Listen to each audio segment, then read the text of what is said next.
Bonjour et bonsoir à tous. Good afternoon, Excellencies, dear colleagues, ladies and gentlemen.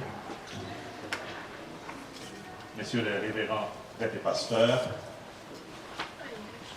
mes chers concitoyennes et concitoyens de Benelux, chers amis. Si vous êtes ici à ce jour du 12 janvier 2020, c'est parce que la terre tremblait le 2 janvier 2010 en Haïti, particulièrement à partir du département de l'Ouest, continuant vers le grand sud de la Tibonite et un peu du centre et du bas nord d'Haïti. Ce fut ce 12 janvier à 16h53, pendant moins d'une minute que la terre trembla et toutes les secousses qui ont suivi ont fait en sorte à ce que le bilan de ce séisme a été reconnu par l'ONU comme l'une des catastrophes humanitaires jamais égalées dans l'histoire du monde.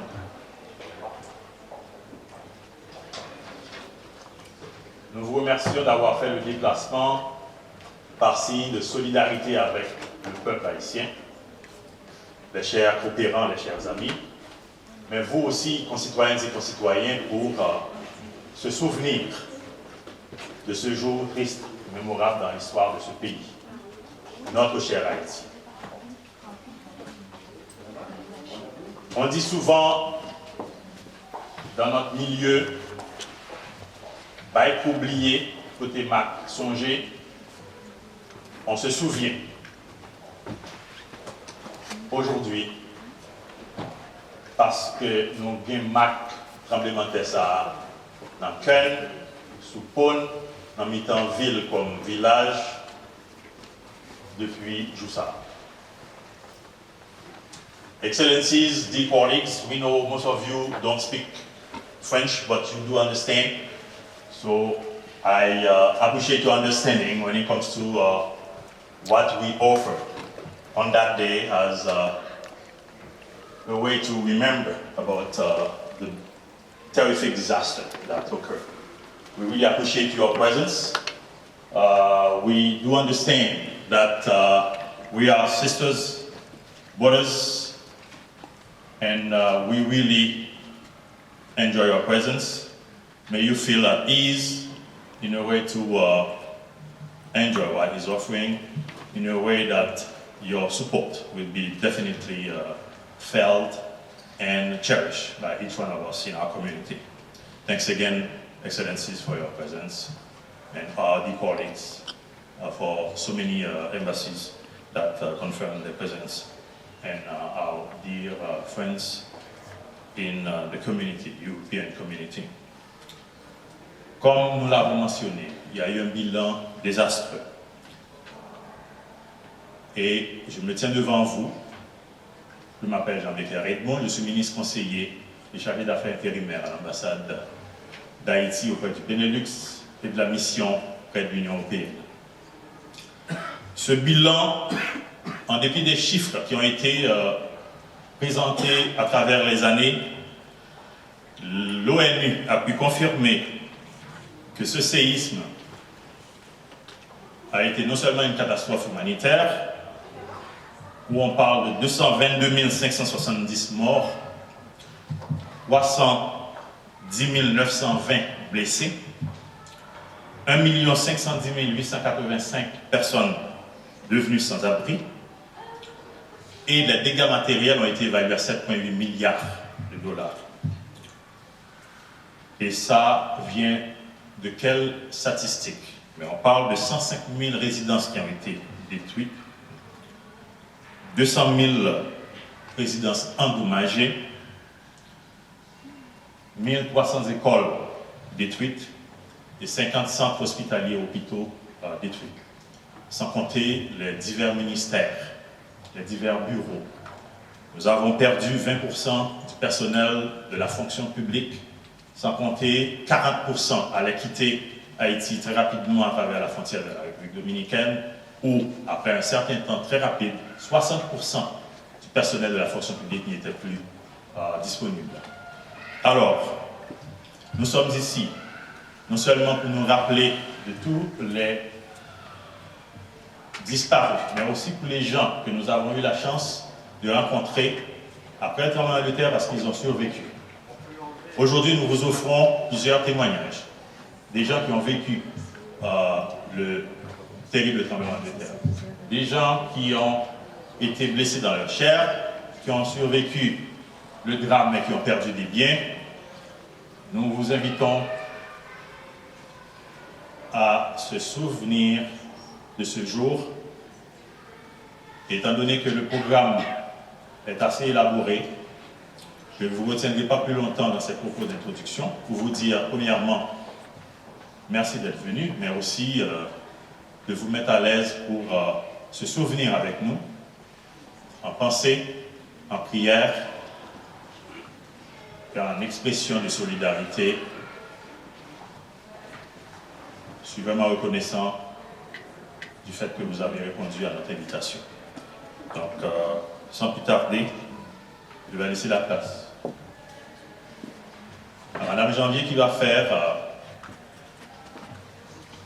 la présentation pour la suite des événements. Madame Janvier est conseillère à l'ambassade et je vous remercie de votre attention et surtout de votre patience. Thank you very much for your patience and for understanding. The colleagues, excellencies, thank you very much. Tout-puissant, comment on considère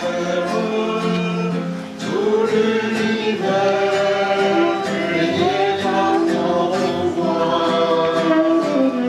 Le ciel azur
Ensemble, prions.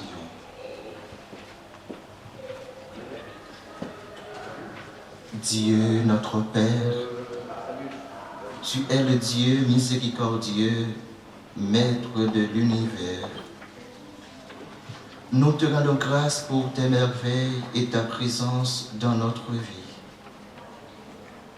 Chaque jour, tu nous manifestes ton infini amour. Aujourd'hui, en communion avec le peuple haïtien, nous commémorons le 10e anniversaire du tremblement de terre qui a ravagé Haïti le 12 janvier 2010. Nous remettons entre tes mains tous ceux et toutes celles qui sont morts et dont la sépulture ne porte aucun nom. Que leurs âmes reposent en paix et qu'ils participent par la bienveillance de ta miséricorde à la table du festin éternel que tu as préparé pour tous tes enfants. Et nous qui continuons notre pèlerinage sur cette terre, donne-nous ta grâce pour que nous conformions notre vie à ta volonté. Donne-nous, Seigneur, d'utiliser notre capacité et notre intelligence pour que la création arrive à sa perfection selon le dessein de ton amour. Nous te demandons tout cela par Jésus-Christ, ton Fils, notre Seigneur, qui vit et règne avec toi et le Saint-Esprit, un seul Dieu, pour les siècles des siècles. Amen. Veuillez vous asseoir.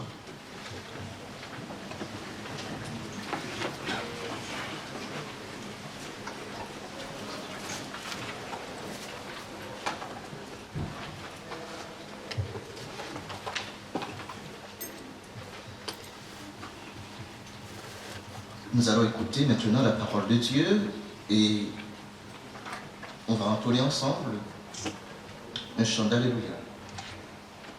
Alléluia, Alléluia.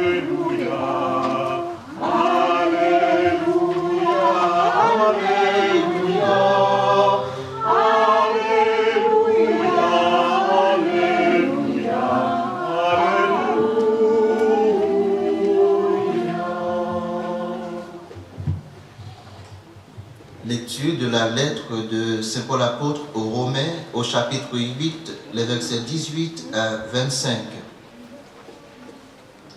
Je pense que ce que nous souffrons pour un temps limité n'a pas de comparaison avec la gloire qui nous attend et qui doit se manifester. Le monde créé attend que les fils et filles de Dieu viennent au grand jour. C'est ceux-là qui ne le laissent pas en repos.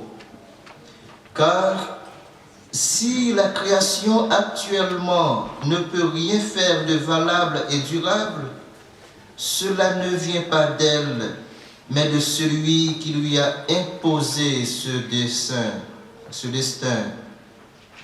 Il lui reste cependant une espérance. La création aussi cessera de travailler pour ceux qui se défait et recevra sa part de la liberté et de la gloire des enfants de Dieu. Nous voyons bien que toute la création gémit et souffre comme pour un enfantement.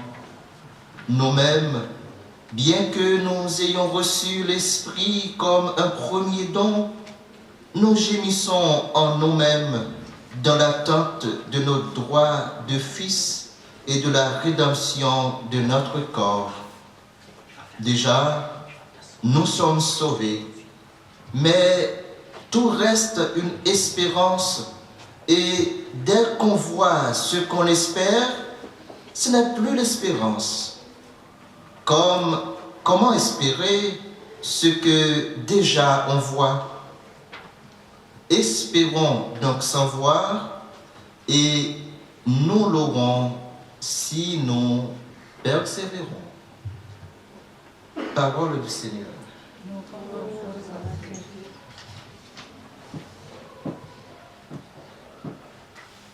Mesdames et messieurs, 10 ans après la survenue de l'effroyable séisme qui a ravagé notre Haïti, nous voici rassemblés pour faire mémoire ensemble, commémorer cet événement marquant de notre histoire. Beaucoup d'amis et de sympathisants d'Haïti sont venus s'unir à nous pour marquer ce 10e anniversaire. Nous leur manifestons notre profonde gratitude.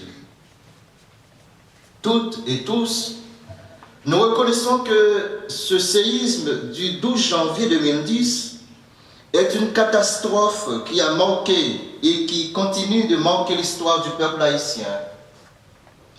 Désormais, les livres d'histoire ne peuvent plus passer ce fait sous silence. On ne peut pas non plus passer sous silence les 300 000 compatriotes qui ont perdu la vie. On ne peut non plus passer sous silence toutes les familles disloquées, toutes les personnes traumatisées dans leur chair et devenues maintenant personnes à mobilité réduite, ni les pauvres qui, jusqu'à aujourd'hui, n'ont pas encore un endroit fixe pour se reposer.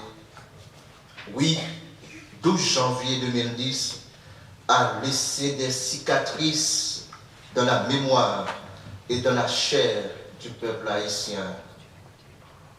10 ans de commémoration, 10 ans de mémoire, 10 ans où chaque 12 janvier, la moitié du peuple haïtien entre dans une église pour y passer la journée. Mais après ces 10 ans, que reste-t-il dans le pays? Après ces 10 ans, quel espoir pour le peuple haïtien? Des réponses à ces questions, nous pouvons en trouver tantôt dans nos parcours personnels, tantôt dans des études scientifiques ou encore dans des bilans de projets en faveur de la reconstruction ou de la refondation du pays. Cependant, Après avoir écouté l'extrait de la lettre de Saint Paul aux Romains, nous pouvons dire que l'espoir n'est pas une illusion, mais qu'Haïti peut et doit garder confiance. Toute la création et dont nous, avec elle, nous attendons la révélation du Fils de Dieu. Cela veut dire que l'être humain et la création tout entière ont la même destinée. La création et nous sommes sur la même route. Nous sommes dans la même barque. Cette création, Dieu nous l'avait confiée pour que nous en prenions soin. Quand l'avons-nous fait? Qu'en faisons-nous aujourd'hui en Haïti? Saint Jean-Paul II, dans une déclaration faite à Venise en juin 2002, disait que nous avons pris des décisions, nous avons accompli des actions qui nous ont détournés des desseins de Dieu, de la création, et de tout ce qui est essentiel à une planète saine et à une communauté saine de personnes. Fin de citation. Quand nous regardons ce qui se passe dans le monde aujourd'hui, nous pouvons répéter encore avec Saint Jean-Paul II, nous trahissons le mandat que Dieu nous a confié, être le gardien appelé à collaborer avec lui en vue de travailler, en vue de veiller sur la création dans la sainteté et la sagesse. Chaque être humain a le devoir de protéger, de respecter, de veiller, de prendre soin de la création. Notre respect pour la création traduit notre respect pour la personne humaine.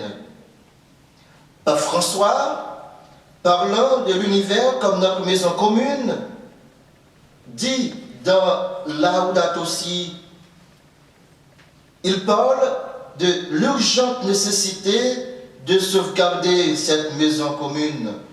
Et au numéro 48, il dit que l'environnement humain et l'environnement naturel se dégradent ensemble et nous ne pourrons pas affronter adéquatement la dégradation de l'environnement si nous ne prêtons pas attention aux causes qui sont en rapport avec la dégradation humaine et sociale.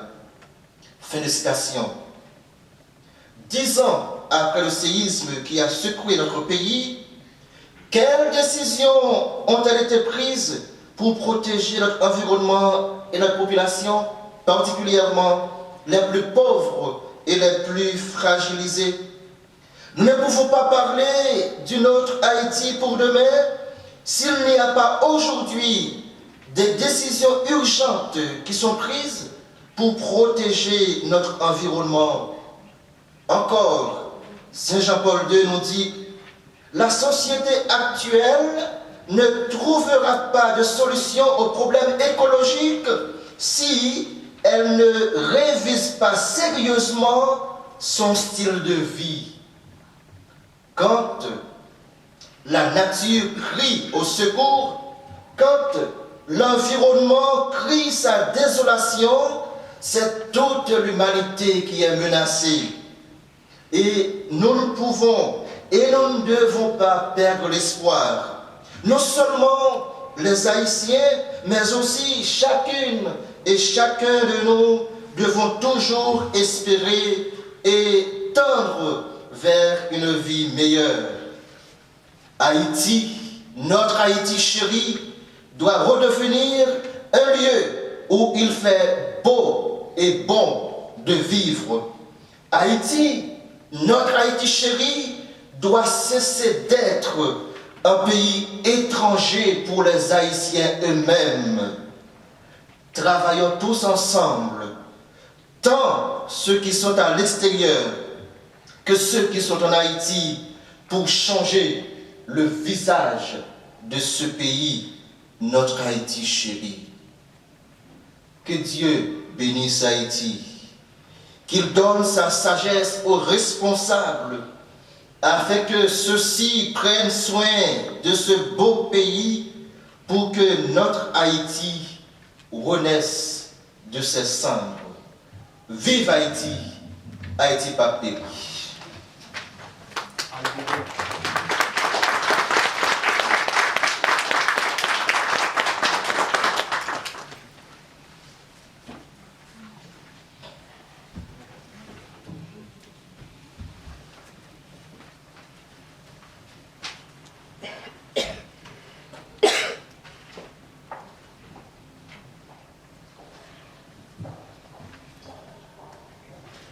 Mesdames, Mesdemoiselles et Messieurs, chers amis d'Haïti,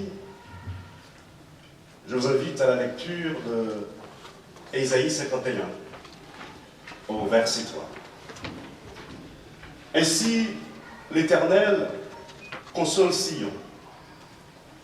Il console toutes ses ruines.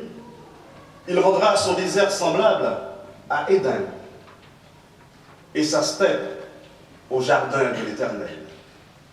La gaieté et la joie se trouveront au milieu d'elle, les chœurs et le chant des psaumes.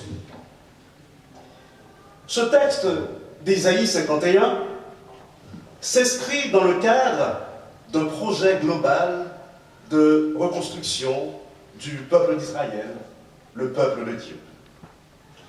À l'époque de la rédaction de cette prophétie, Israël était comme un grand désert, ruiné par de multiples guerres, dévasté par de nombreuses déportations.